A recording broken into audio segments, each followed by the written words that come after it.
5월 넷째 주 그룹 큐티 나눔입니다. 제목은 가둘 수 없는 복음입니다. 사람은 누구나 낯선 이들을 경계하고 익숙한 사람들끼리 모여 편안하게 지내는 것을 추구합니다. 그래서 경계를 긋고 담을 세우기도 합니다. 하지만 복음의 범위에는 선이란 또는 경계선이란 존재하지 않습니다. 실제로 2000년 전 예수님은 제자들에게 예루살렘과 온 유대와 사마리아와 땅끝까지 이르러 내 증인이 되리라고 명령하셨습니다. 그리고 우리는 이 말씀이 그대로 성취되고 있음을 목격하고 있습니다. 복음은 그 어떤 것도 차별하지 않기 때문입니다. 오늘 우리는 이 복음의 가둘 수 없는 복음의 확장성, 차별하지 않는 것을 조금 더 구체적으로 살펴보려고 합니다.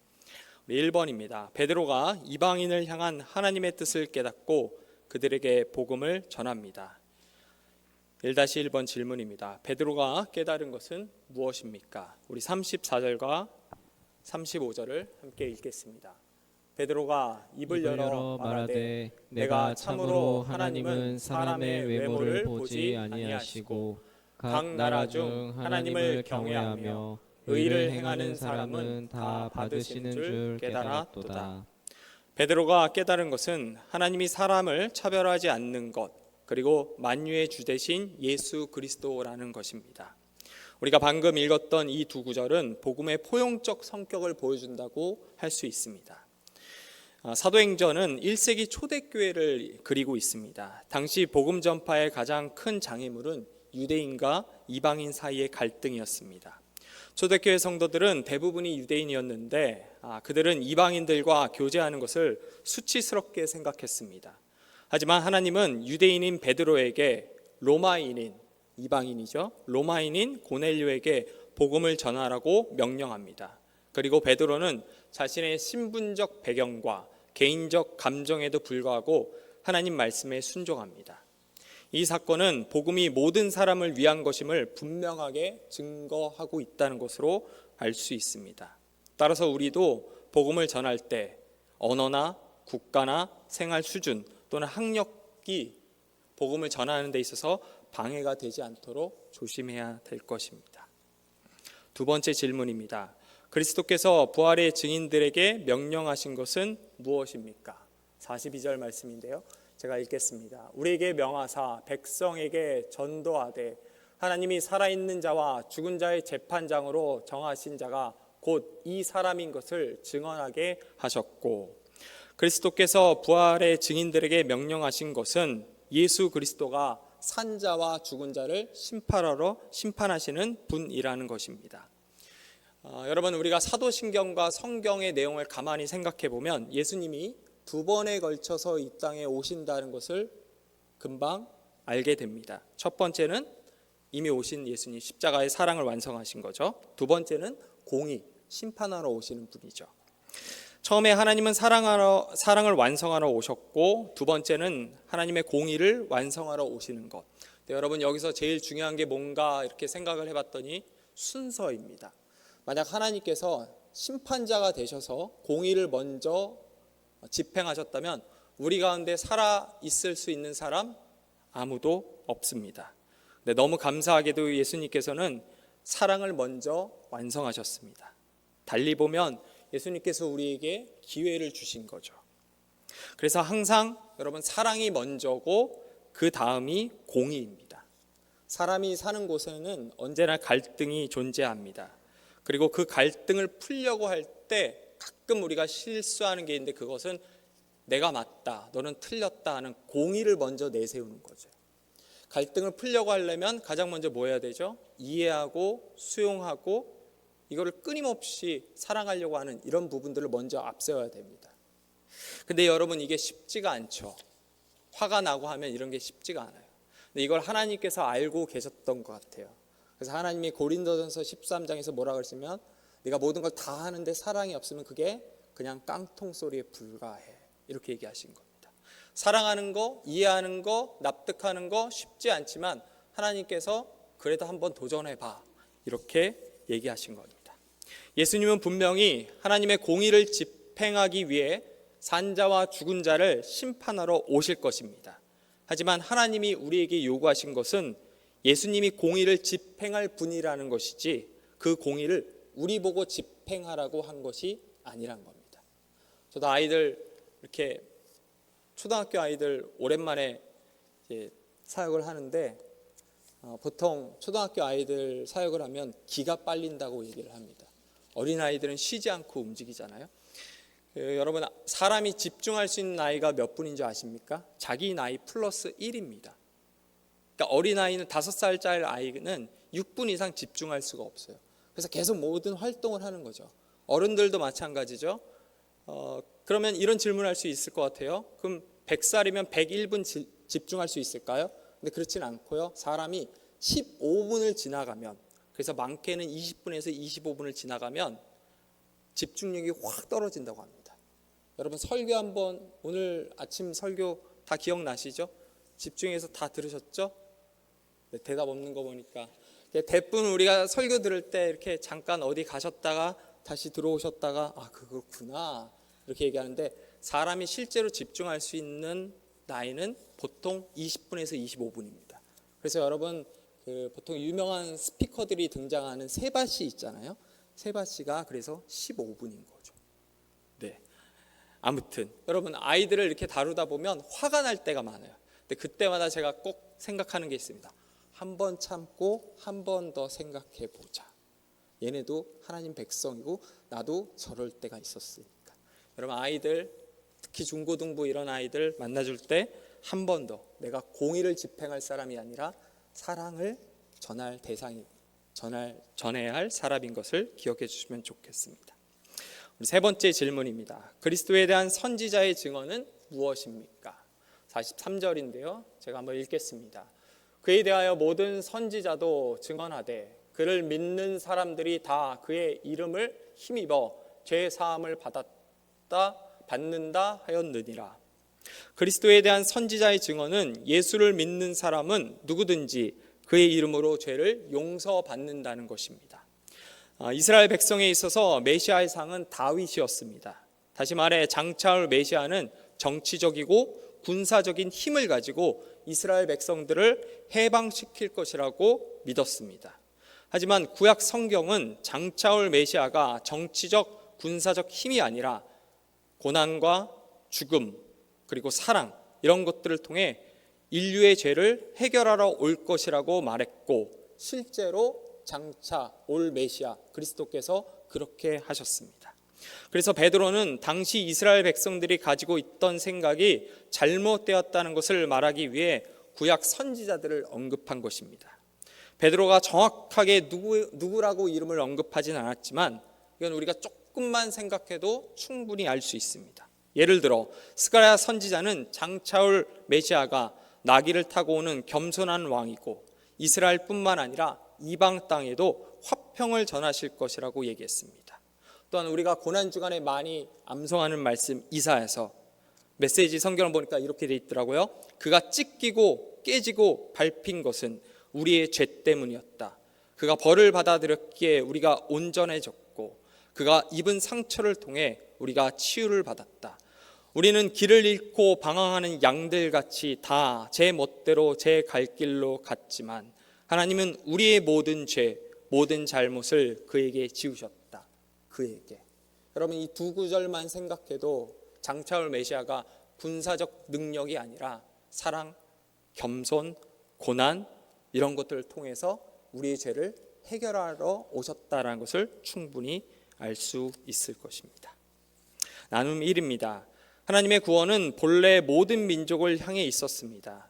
하지만 이스라엘의 팽배했던 그릇된 선민의식은 이런 하나님의 뜻을 가로막고 있었습니다.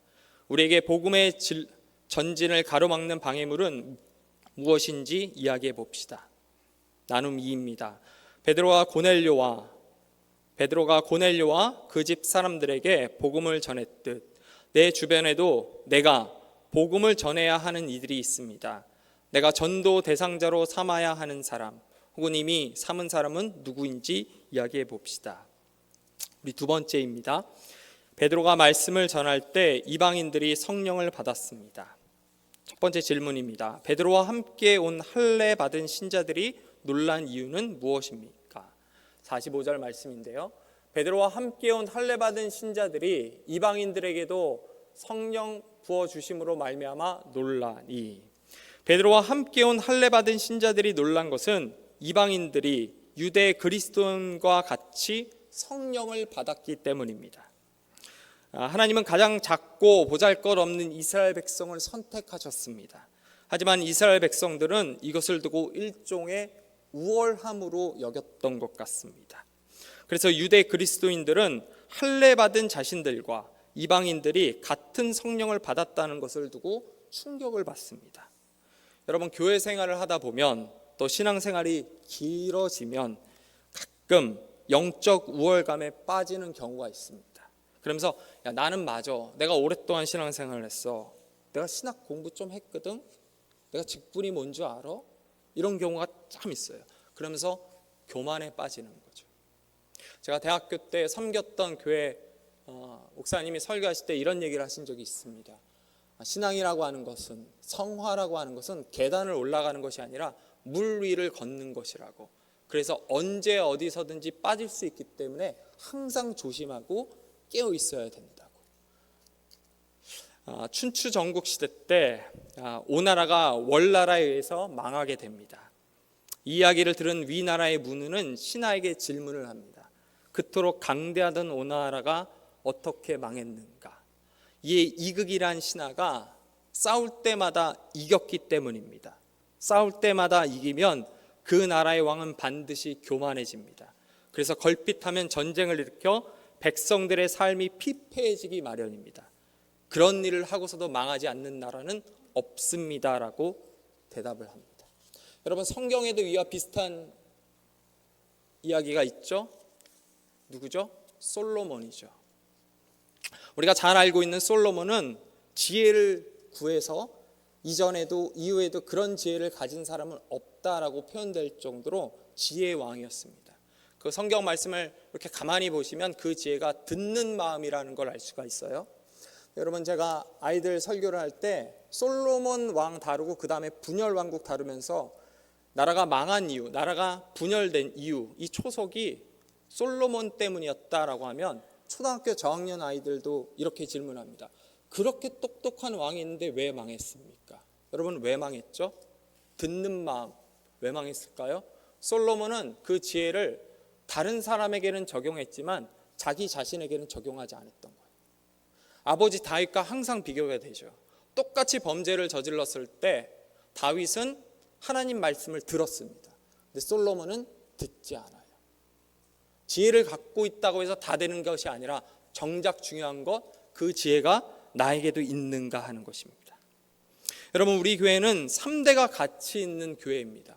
그래서 처음 교회 면접 보고 나서 소개받았을 때 내가 적응할 수 있을까 이 고민을 정말 많이 했어요. 제가 거의 한 10년 만에 이렇게 움직이지 않고 설교를 하는데 이것도 아직 잘 적응이 안 되고 있거든요. 제가 다음 주에 MC를 봅니다. 여러분, 작년에 제가 MC 보던 거 기억나시죠?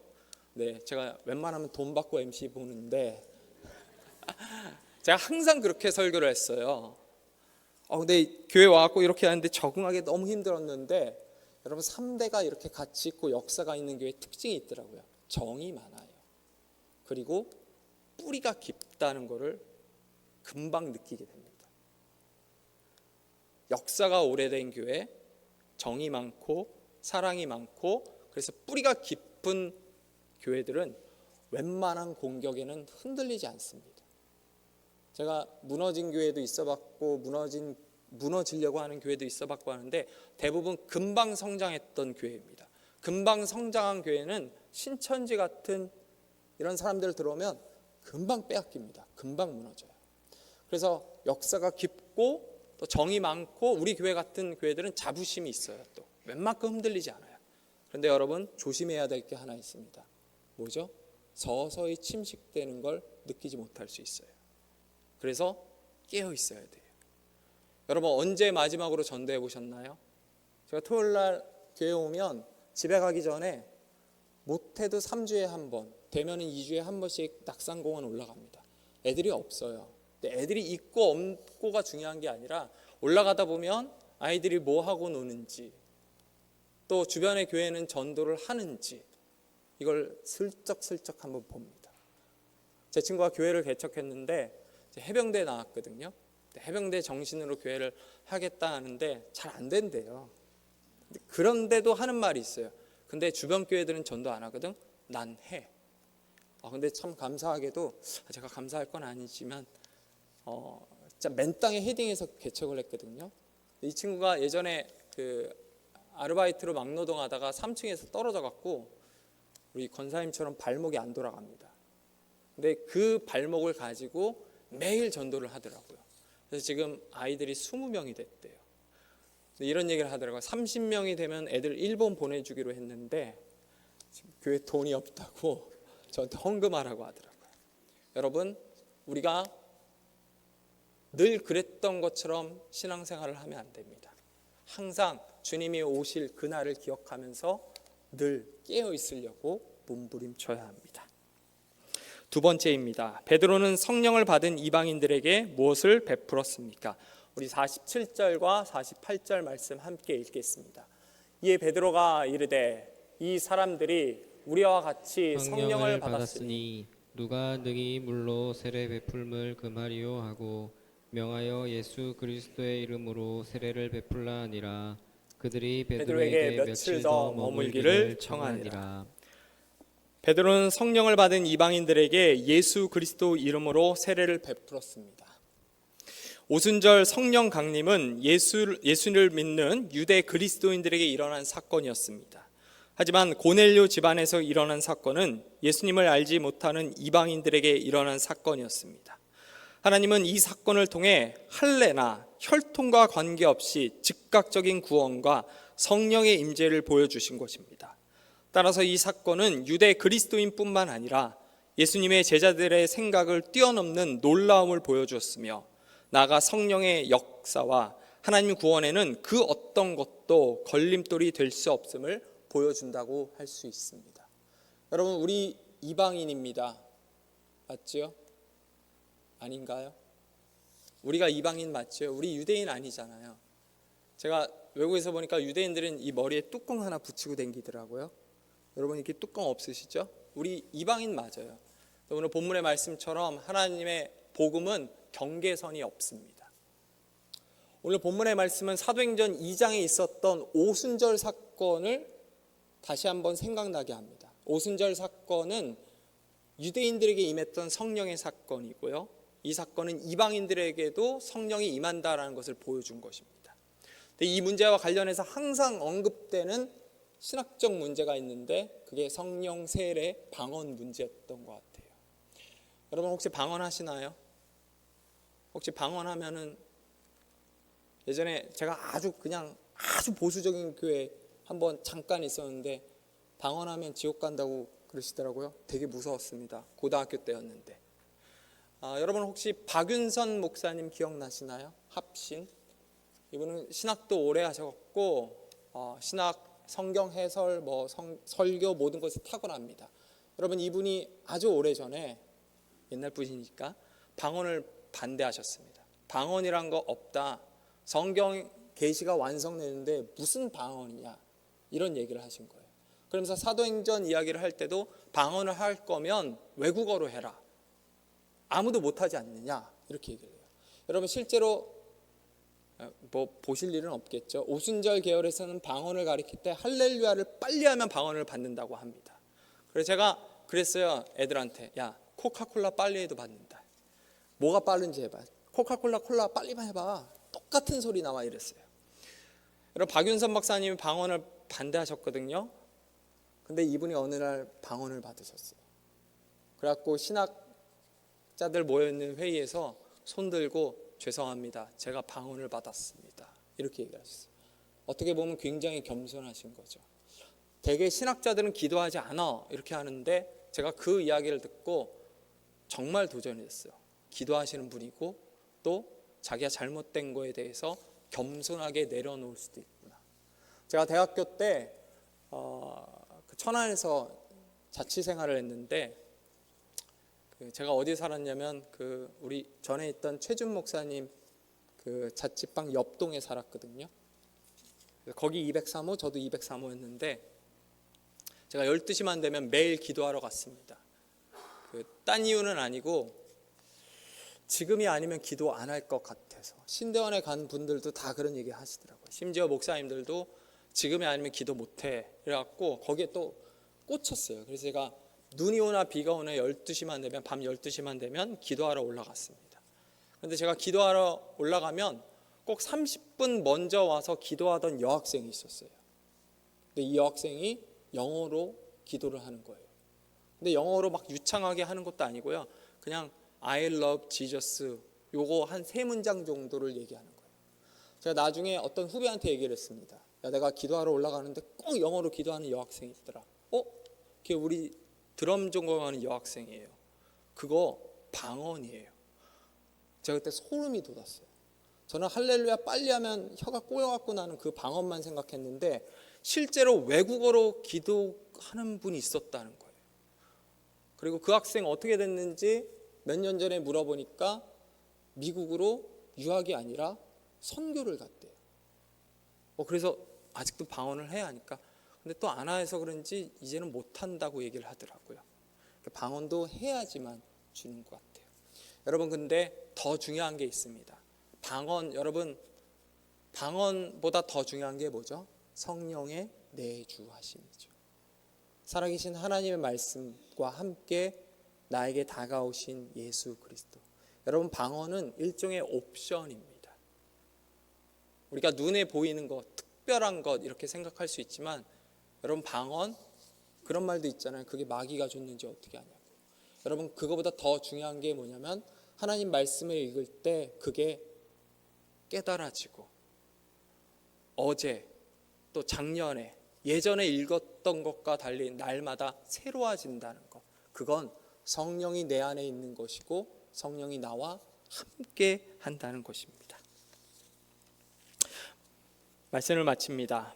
여러분, 제가 학교 수업 시간에 공감이란 제목을 가지고 수업을 하면서 모든 사람을 사랑할 수 없지만 모든 사람을 존중받아야 합니다라는 말을 한 적이 있습니다. 제가 지난번 부모님 초청 예배 때도 이제 했던 얘기인데요. 근데 원래 이 말은 모든 사람은 사랑받아야 합니다였습니다.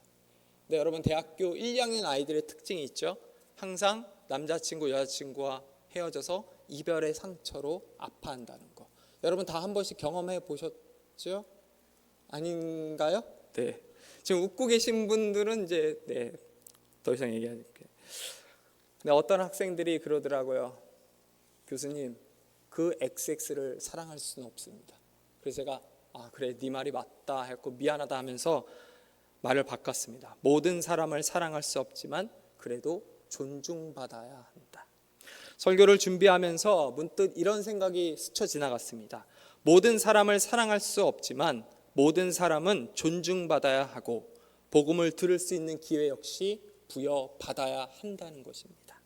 오늘 본문의 말씀은 복음이 사람을 차별하지 않는다는 것을 말하고 있었습니다.